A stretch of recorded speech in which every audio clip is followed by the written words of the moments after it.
Yeah, because you ran down a couple weeks ago how high Matt Rule's percentage rate was in terms of bringing guys on campus and how many he was able to sign. Now, we would expect that, correct me if I'm wrong, that percentage to go down, but that not necessarily to be a bad thing because the level of prospect coming on campus is going up. Correct. Yeah, and the way it's probably going to be next year's class, depending, it's probably might be on the smaller side, but of course we don't know what movement's going to happen between, as soon as the season ends, how many people are going to enter the portal. So it's looking like it might be a smaller class. So even more so, Nebraska is not going to waste these visits. They're not going to waste these visits with these guys. And so I think that the reason the success rate has been so good is because that they are bringing the guys onto campus that they know they have legitimate traction with, and they're not bringing these guys that's like, this is a shot in the dark. Let's get him to campus and let's try to convince him. I think more so they're like, we have built relationships with this guy, this guy, this guy, and it's a long game for them. For instance, Michael Terry, they offered him over a year ago, one of the first teams to offer him, and now the fruits of the labor is starting to show. And I think more and more as Matt Rule's here, we're going to start seeing that snowball of those things happen. And I think it's going to be one of those things where his closing rate's going to be good because the people he's getting to campus are, you know, they're signing. And Ohio State, for instance, like I looked at Ohio State's numbers, and I think I saw they had less visitors than Nebraska did, but the quality of the visitors that they get, the standard that they have there, they're able to bring these guys on and know that anybody they bring in, they got a shot at landing. And so it's starting to get that way a little bit. And that's why I pointed out in the beginning when people are like, we're aiming for the stars, we're aiming high, but you have to, it's one of those things you got to understand at the end of the day that you're Nebraska and you're trying to get Nebraska back to what they were. And at some point, you can't. I know we talk about development and the stars not mattering, but there's no secret that 5 stars make it to the NFL and are more successful than 4 stars and 3 stars and on down. So that's no secret. So it's for Nebraska to get where they need to be. We've been having top 25 classes of, you know, 15 3 stars and maybe a couple 4 stars. Well, that's obviously not going to get it done. We're going to have to take that next step to compete with the Oregons, the Ohio States, because they have development too. Like Matt Rule's a developer. I get that. Those schools can develop too. We have to start recruiting with those schools to be able to, especially in this changing upcoming Big Ten, to be able to keep up with the Joneses. And you got to win in today's college football world. It's recency bias for these recruits. They see everything. They see all the conversations going on. So even more so in the modern era of college football, winning matters to these players and these recruits. And as soon as they see it start paying off on the field, then we really, because coming off of last season, that offense does not look good.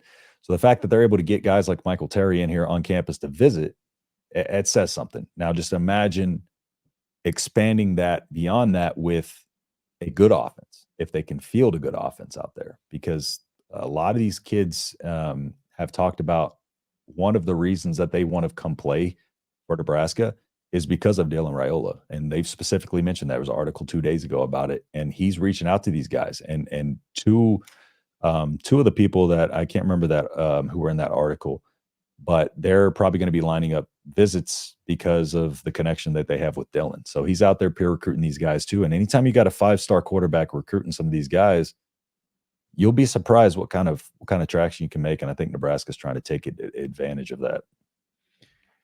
Something you said about development and mentioning Ohio State reminded me of a stat that I saw a couple months ago that I thought was just remarkable. Yep. It ran down the number of 3 stars that each one of these schools in the Big Ten. So it was a Big Ten listing of schools producing the most NFL 3 stars. So before I looked at this, I thought Iowa, Wisconsin, they're going to produce the most 3 stars to the NFL. And yes, Yep. they were very high on the list. But what was startling was that Ohio State, because you figure, well, the entire class is 4 and 5 stars, so they're not producing 3 stars to go to the NFL, but they were second in the Big Ten in producing 3 stars to the NFL. Yep. And I looked at the last couple classes and they only signed like 2 3 stars. Yep. So I thought Yeah. that's crazy because Iowa's class, if they're signing 25 players, Yep. they're like 23 3 stars. Exactly. Yeah. And if they do get a 4-star, it's an offensive lineman. Yeah. You know, It's like, it's not surprising.